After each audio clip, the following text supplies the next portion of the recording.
So do you have to write communication and messages on behalf of other people for them to send, and you're not sure how you can make them sound like those people? Well, in this video, I'm going to talk to you about the 3 ways I do it, even if I've never met the person before.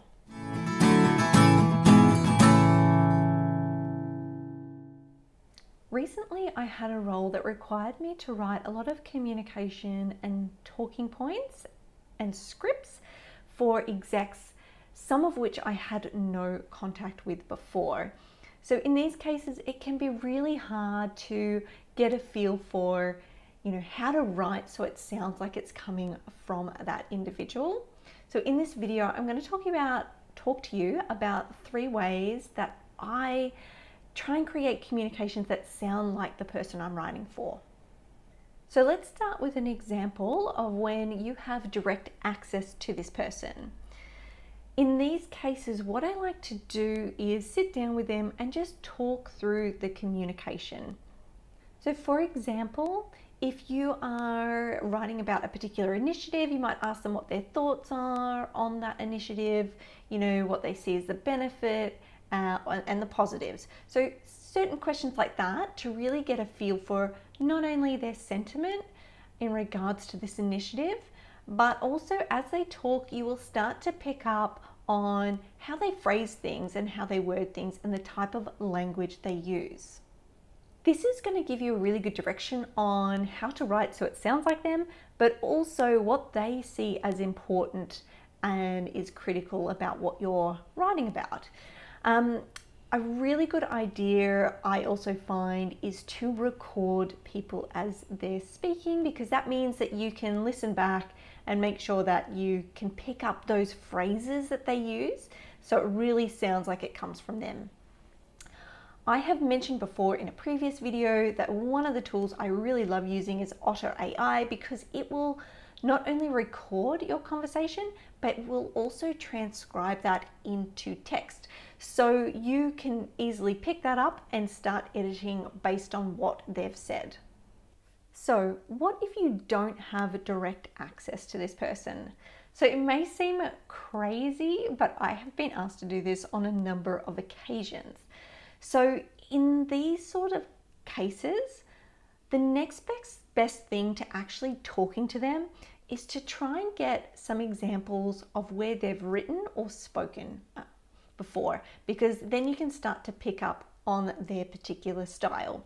So in one of my examples, I had to write for an exec, never met him before, but what I was able to do is go through his LinkedIn profile and have a read of some of the articles he had written, so I could get a feel for his style and whether he was casual or formal in his approach. Later in the initiative, he also gave a speech on it, and I was able to actually pull out direct quotes from that I could then embed in future communication. So trying to look at anything that they've written or spoken to before is a really good way to get a view of their style and how you can incorporate that into your writing. So what do you do if you have no direct access to this person and you cannot find anything that they've written previously? Obviously, this is not a situation where you can be expected to write to sound like someone else if you've never had a conversation with them before. But I have also been in this situation. So what did I do?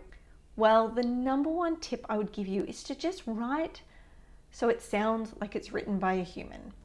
So this might sound really obvious, but it actually can be really hard, because in a business environment, we're always kind of taught to have this corporate business speak.